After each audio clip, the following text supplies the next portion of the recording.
दोस्तों, कैसे हैं आप सभी लोग। आशा करते हैं कि आप सभी लोग अच्छे होंगे। ठीक है, तो आज की क्लास में आप सभी का स्वागत है। जैसा कि हम लोग इतिहास पढ़ रहे थे और इतिहास में प्रागैतिहासिक काल, आद्य ऐतिहासिक काल एवं ऐतिहासिक काल, तीनों में कुछ चीज़ों को हम लोगों ने क्रमवार देखा था। ठीक है, तो इसमें पहले टॉपिक में हम लोग पढ़ने वाले हैं प्रागैतिहासिक काल। क्या पढ़ने वाले हैं? प्रागैतिहासिक काल। ठीक है,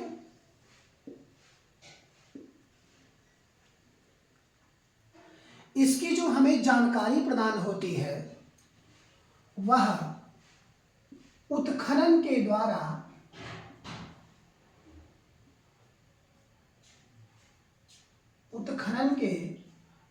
ही प्रदान होती है।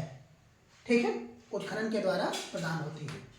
सबसे पहले रॉबर्ट ब्रूसफूट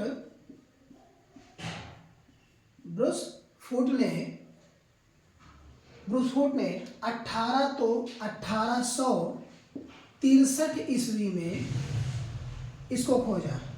1863 ईस्वी में खोजा।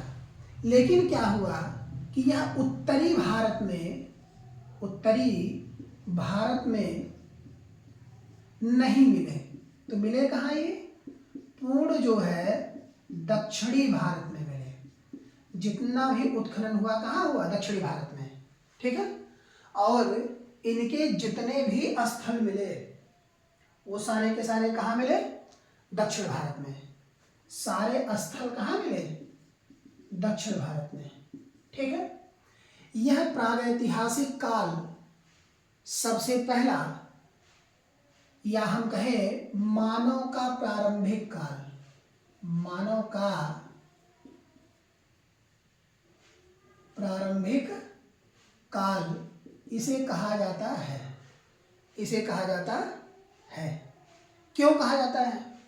क्योंकि जब इस प्रागैतिहासिक काल को आप डिवाइड करेंगे तो ये पूरे 3 तरह से डिवाइड होता है। ठीक है, नवपाषाण काल, मध्य पाषाण काल और अतिनूतन पाषाण काल। क्यों? क्योंकि सारे के सारे जो व्यक्ति तात्कालिक समय में थे, अर्थात हम कह सकते हैं लोग, ठीक, वह पत्थर पर निर्मित थे, या हम कहें कि पत्थर के जो औजार थे उस औजार पर निर्भर थे। अब निर्भर से तात्पर्य क्या है? क्योंकि उस समय क्या था कि शिकार का मात्र एक साधन था और वह था पत्थर का औजार। यह औजार कुछ ऐसे नुकीले टाइप से होते थे, आगे की तरफ हल्का सा सुराख और पीछे की तरफ ऐसे चौड़ा, और यहाँ पकड़ने के लिए कुछ थोड़े बहुत, जैसे एक होता नहीं मुट्ठी टाइप का बना हो, अच्छे से उसको खींच करके ऐसे मारने का प्रयत्न करते थे। ठीक है, क्योंकि इस समय लोग चित्रित व्यवस्था को ज़्यादा प्राथमिकता देते थे कि हाँ, ऐसे दर्शाया जाता था कि कोई व्यक्ति दौड़ करके किसी हिरण का या किसी जानवर का शिकार कर रहा है,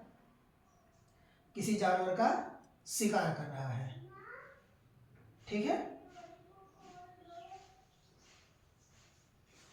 अब जैसे इस प्रागैतिहासिक काल को 3 भागों में विभाजित किया गया। पहला था पुरा पाषाण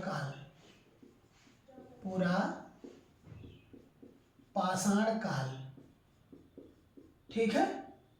दूसरा है मध्य पाषाण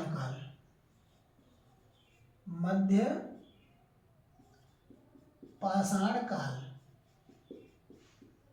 और तीसरा है नवपाषाण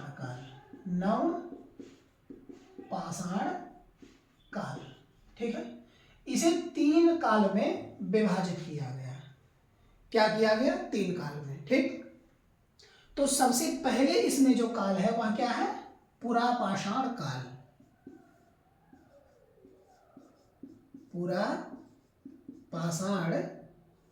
काल, ठीक है। इसे यूनानी शब्द में पैलियोलिथिक कहा जाता है। क्या कहा जाता है?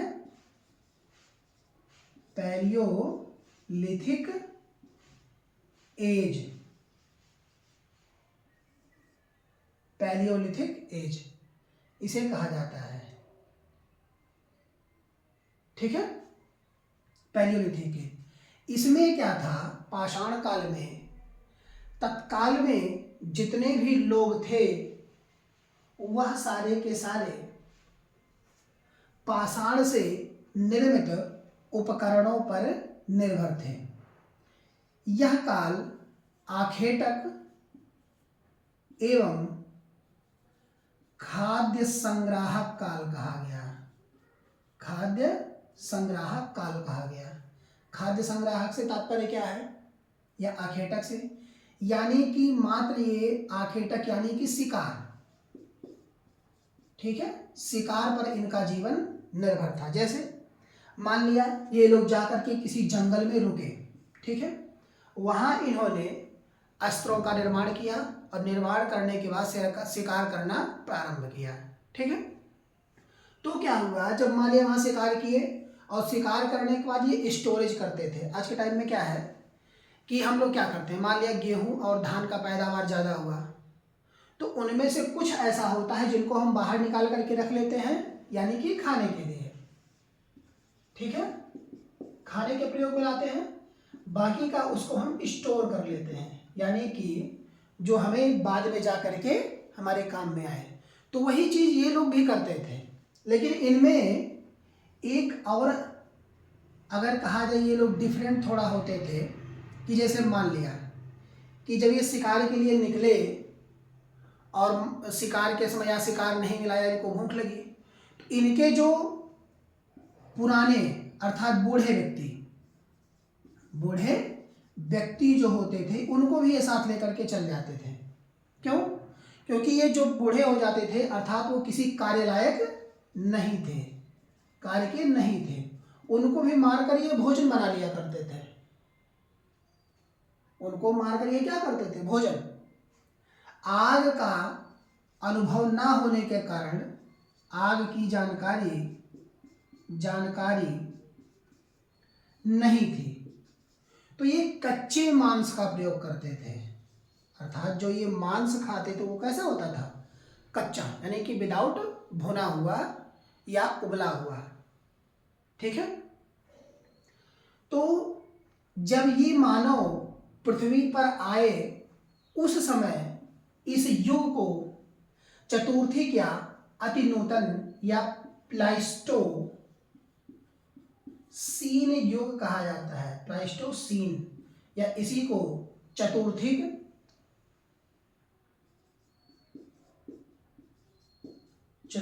या अति नूतन युग भी इसी को कहते हैं।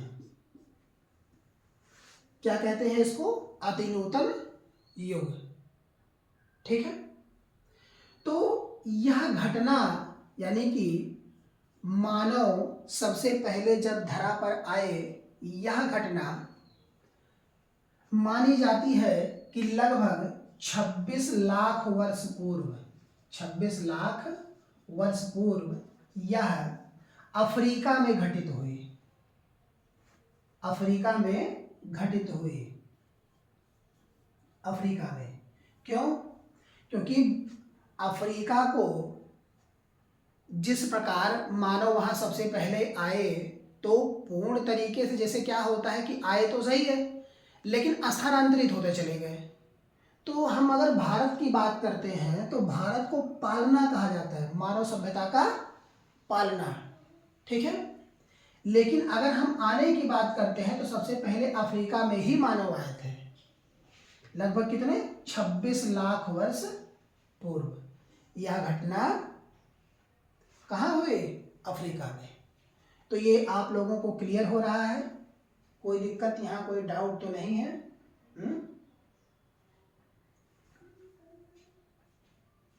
नहीं है? चलिए इसके आगे चलते हैं हम लोग।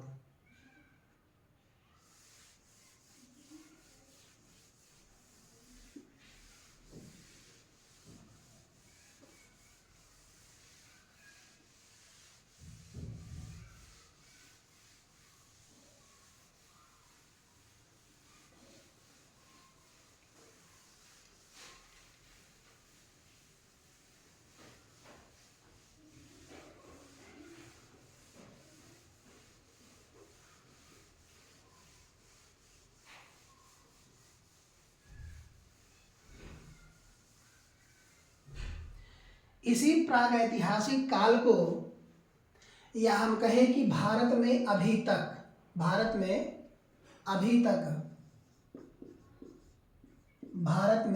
तक किसी भी प्रकार का, या हम कहें कि पुरा पाषाण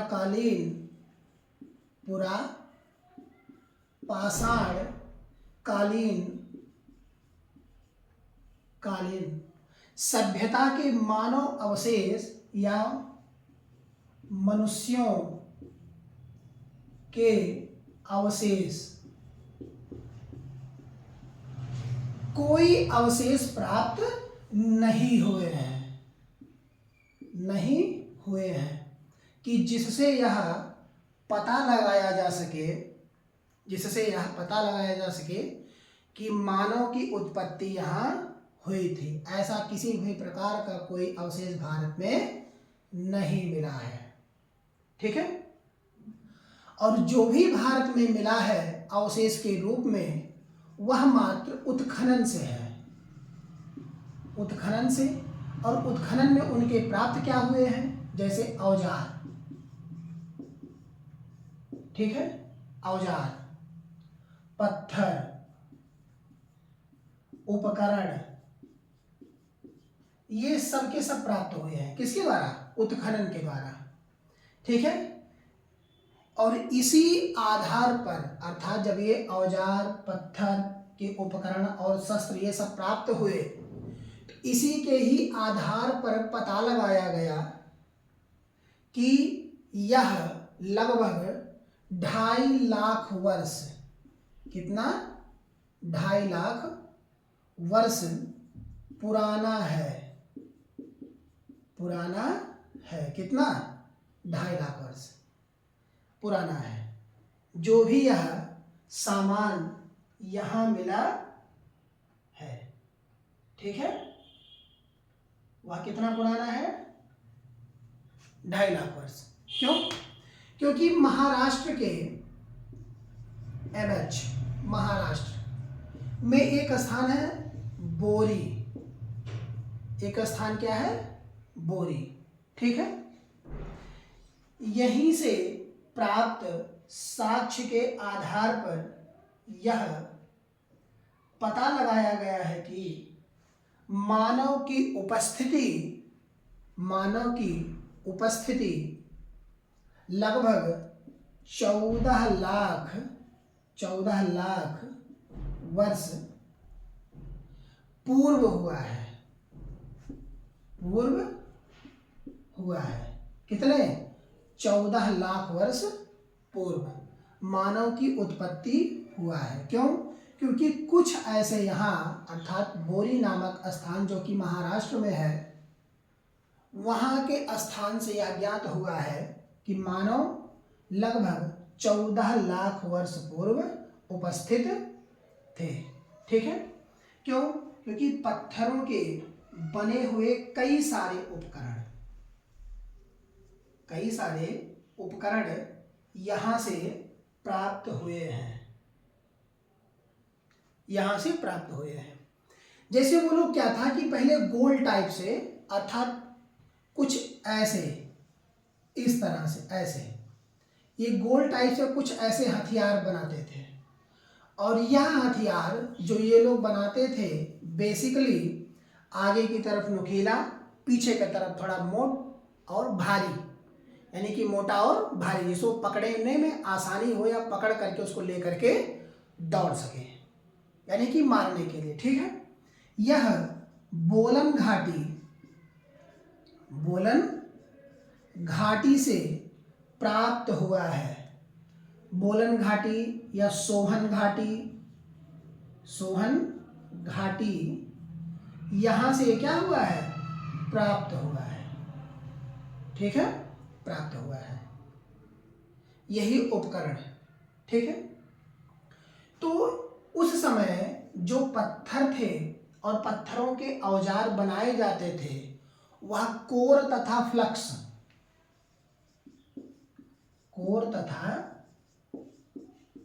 फ्लक्स संस्कृति से थे। ठीक है, फ्लक्स संस्कृति से यानी कि प्रणाली के द्वारा मुख्य रूप से बनाए जाते थे। ठीक है, जो कि ये दोनों तरह के बनाए गए उपकरण मद्रास, वर्तमान में कहा मद्रास में पाए गए हैं। मद्रास के साथ साथ कुछ क्षेत्र चेन्नई के क्षेत्र में भी कुछ पाए गए हैं। ठीक है, ये दोनों प्रणाली अर्थात कोर या फ्लक्स, दोनों प्रणाली के जो पत्थर हैं वह चेन्नई और महाराष्ट्र के साथ साथ उनके कुछ एरियाज अलग अलग, जैसे कि सिंगरौली, ठीक है, मिर्जापुर, सिंगरौली घाटी, ये क्या है सिंगरौली घाटी, मिर्जापुर, बोलन घाटी,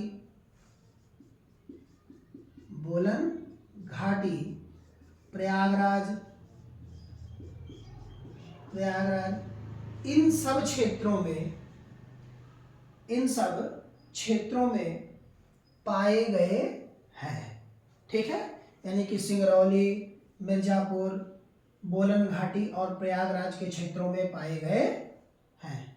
ठीक है, मध्य प्रदेश के एमपी, मध्य प्रदेश के भोपाल के पास भीमबेटका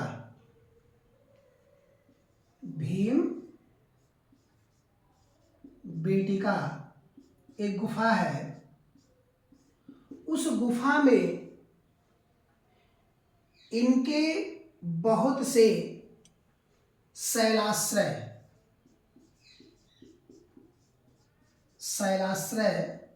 मौजूद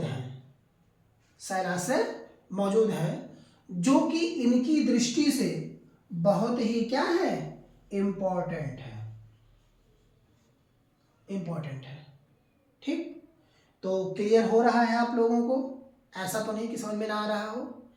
ये क्या है, सबसे बेहतर और मेन पॉइंट के आधार पर ही आप लोगों को दिया जा रहा है, जो आने वाले एग्जाम में आप लोगों को बेहतर से बेहतर रिस्पॉन्स और रिजल्ट प्रोवाइड करवाएगा। और जैसा कि एक क्लास आप लोगों की करंट भी हम स्टार्ट करने वाले हैं जल्द ही, तो उसके माध्यम से मैगजीन्स और इम्पोर्टेंट क्वेश्चंस जो यूपी से रिलेटेड या अदर स्टेट से भी रिलेटेड होंगे, जो कि यूपीएससी में पूछे जाएंगे, और यूपीपीसीएस से भी रिलेटेड, जैसे आरओ की भी आपके एग्जाम्स आने वाले हैं, तो उसके भी आधार पर क्वेश्चन आप लोगों को प्रोवाइड करवाया जाएगा। ठीक है,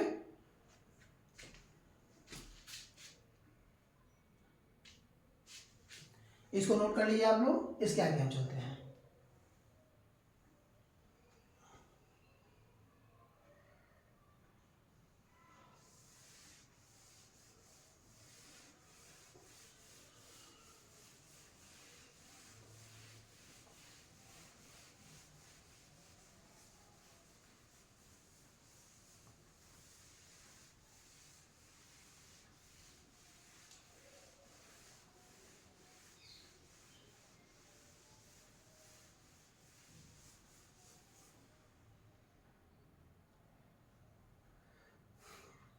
यूपी में ही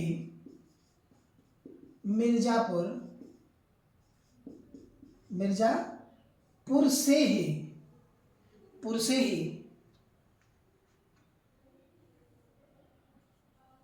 बोलन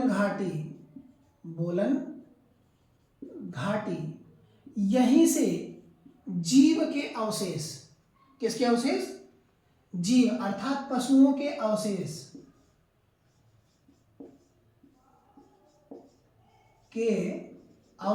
मिले हैं, पशुओं के अवशेष मिले हैं।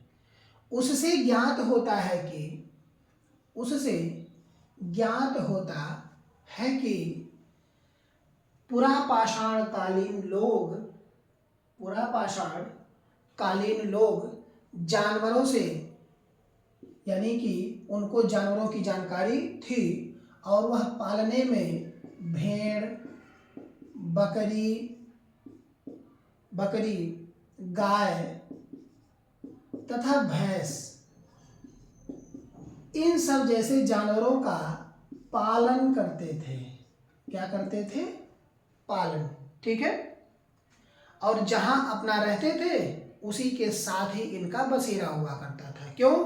क्योंकि कबीलाई साम्राज्य होने के नाते से, जैसे कबीलाई कुछ ऐसे गुट बना करके रहते थे इस तरह से, एक यहाँ एक यहाँ एक यहाँ एक यहाँ एक यहाँ एक यहाँ, और इनका एक मुखिया होता था कि जो उस पूरे कबीले को संरक्षण प्रदान करता था। जैसे आज के समय क्या है, ग्राम पंचायत के ग्राम प्रधान,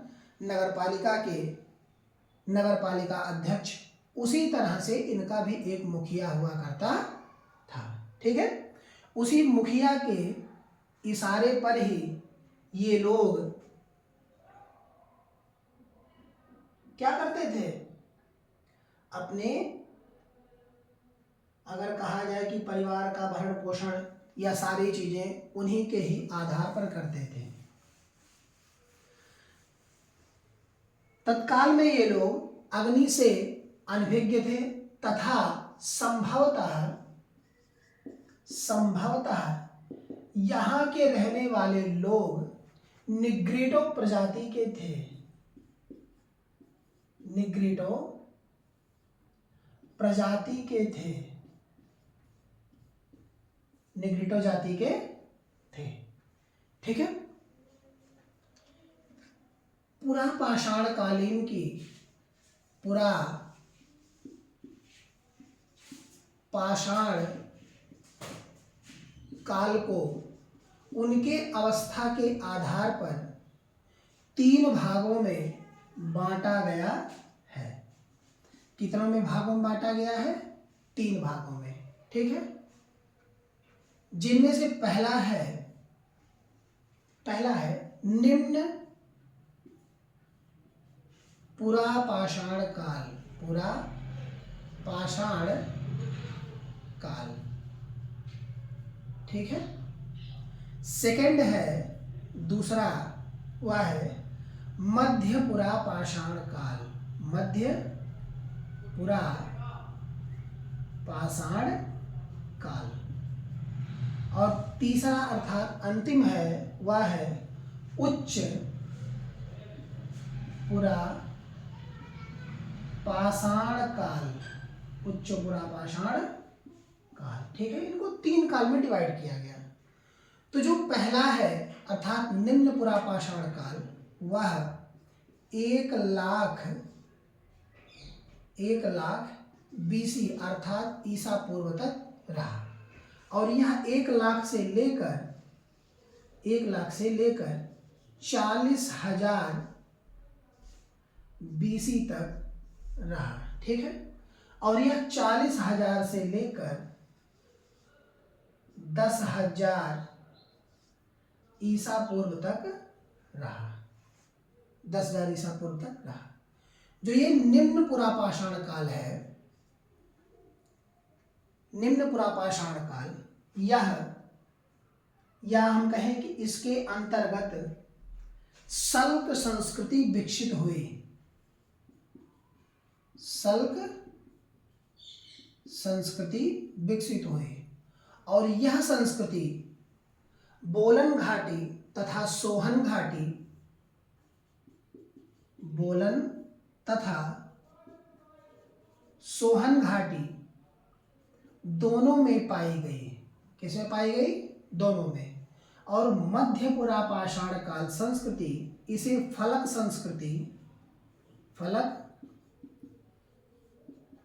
संस्कृति के रूप में जाना जाता है, जो कि यहाँ पर बनाए गए उसी तरह से औजार, तो इन्हें फलक संस्कृति भी कहा जाता है। और यह फलक संस्कृति सोहन घाटी,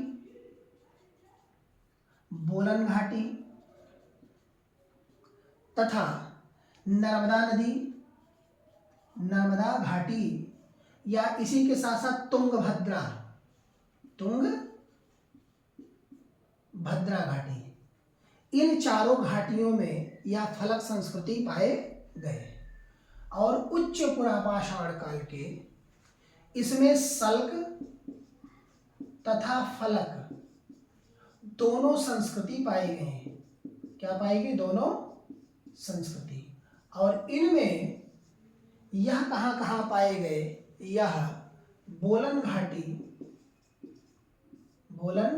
घाटी तथा छोटा नागपुर पठारी एरिया, या हम कहें छोटा नागपुर घाटी, ठीक है, घाटी। थर्ड है कर्नाटक, आंध्र प्रदेश,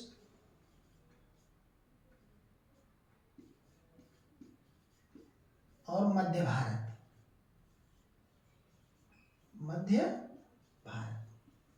इस क्षेत्र के अंतर्गत यह सल्क तथा फलक संस्कृति के दोनों के अवशेष प्रदान हुए।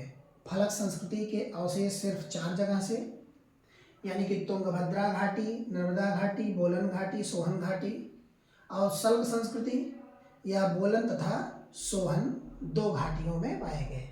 ठीक है, तो यहाँ तक आशा करते हैं कि आप सभी को बेहतर समझ में आया होगा, और इसका एक बार आप लोग रिवाइज कर लीजिएगा और अपने नोट्स जरूर बनाते रहिएगा, क्योंकि ये सारे के सारे पॉइंट्स एग्जाम्स के लिए बहुत ही इम्पोर्टेंट और बेहतर है। ठीक, बाकी आप सभी लोग हमारे चैनल से जुड़ते रहें ऐसे धीरे धीरे, और जो भी वीडियो हो आप लोगों को प्रदान हो और बेहतर रिजल्ट आप लोगों को मिले। ठीक, धन्यवाद।